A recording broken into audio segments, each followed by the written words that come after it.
Hi, welcome back, Dr. Angela. Hi, Dr. Patti. We're here at PrettyWell and we want to make sure we all have a great 2018. So this video is going to focus on easy changes that we can make to have a healthier 2018. So starting off, a really easy one is add more veggies to your diet. So if you're a person who's already eating a lot of vegetables, try changing them up. If you're a person who's not eating a lot of vegetables, with each meal, try adding an extra serving. And you could just add an extra salad or a side of vegetables, and that would be an easy way to incorporate. Yeah. Number two, for a healthier new year, is just to drink enough or more water. So we should all be aiming for half our body weight in ounces. And that means if you weigh 100 pounds, 50 ounces of water, 200 pounds, 100 ounces of water. And on top of the water that you're drinking, if you're drinking caffeine, coffee, alcohol, those are really dehydrating. So you're going to want to add extra water to supplement and to combat that water loss and that dehydration. Yeah, and so really think about things like, green tea too, because, we think it's so healthy, and it is, but it is a diuretic. So just making sure we get enough water, and it really makes a difference to be adequately hydrated.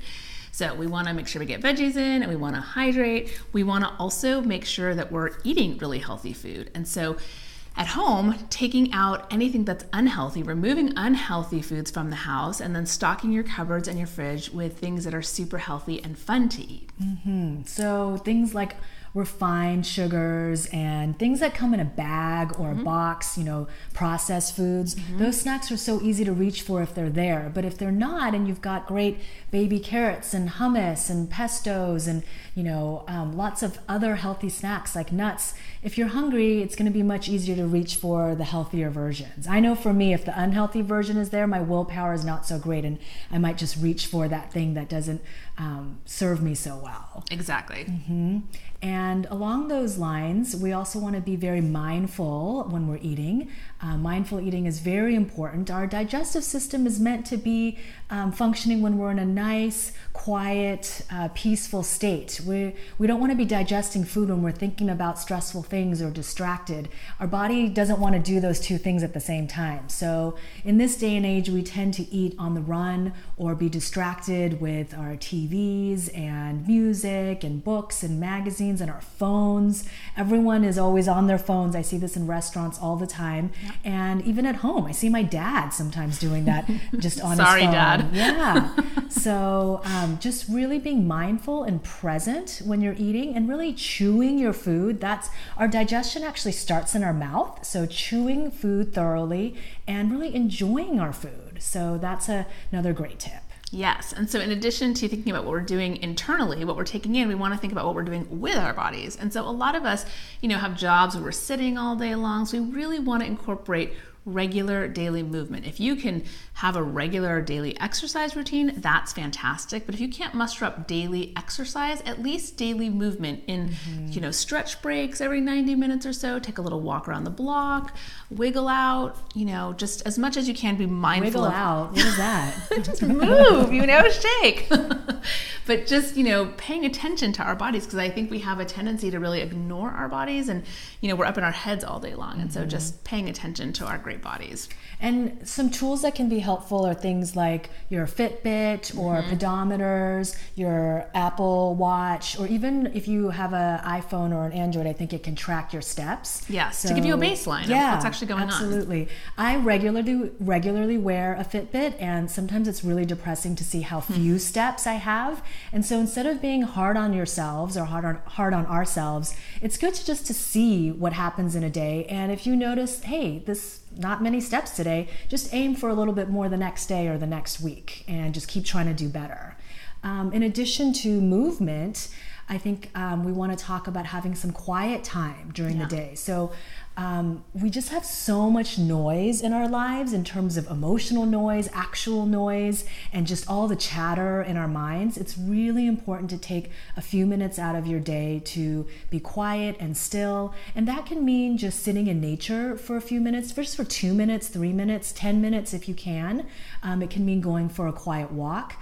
And it can also mean actually starting an full meditation practice. And I think this is something that we should all be striving for. It's so helpful in many, many aspects of our health. And, you can also use modern day apps like Headspace or Calm, and these can help you start a meditation practice. And just right here on YouTube, I recommend Yoga Nidra meditations to my patients all the time to help you get into your body. So we don't need anything fancy, but maybe a couple minutes and working up to 10 or 20 minutes a day. Yes. And another really great way that we can be really good to our bodies is to think about sleep. Getting enough sleep, getting to bed on time. And so definitely getting into bed before midnight and earlier if you can. And definitely striving for a minimum of 7 to 9 hours of sleep per night. We do a lot of repair work when we're sleeping, so it's really important.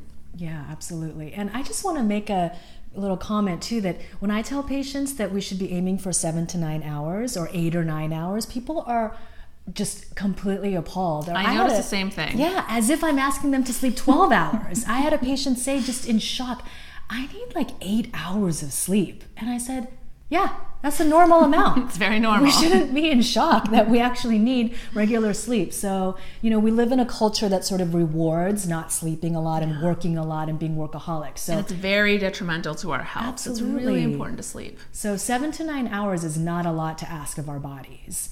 And lastly, it's really important and beneficial and wonderful to keep a gratitude journal. And doing it at the end of the day, I think, is really great. Helps us to keep stock of what happened that day. Often, the whole day is just a giant blur. But if we do a gratitude journal at the end of the day, it does a couple of things. Throughout the day, it keeps you mindful of things that you want to put in that gratitude journal. So if someone's really nice or someone lets me into a lane of traffic, I often am mindful of that and I notice it and I think, oh my gosh, that was so nice. And I really am grateful that that happened. And I want to put that in my journal at night.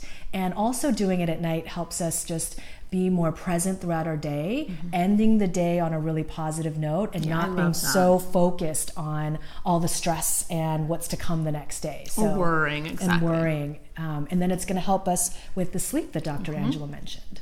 Yes. So we hope these tips have been super helpful for you. We hope they help you have a much healthier and just bright 2018. Leave us your comments, your tips, your suggestions, and we will see you back here soon. Like, share, subscribe. And let us know in the comments if there's any other topics that you want us to discuss, and we'd be happy to do that. Happy New Year. Happy New Year. Thanks, everyone.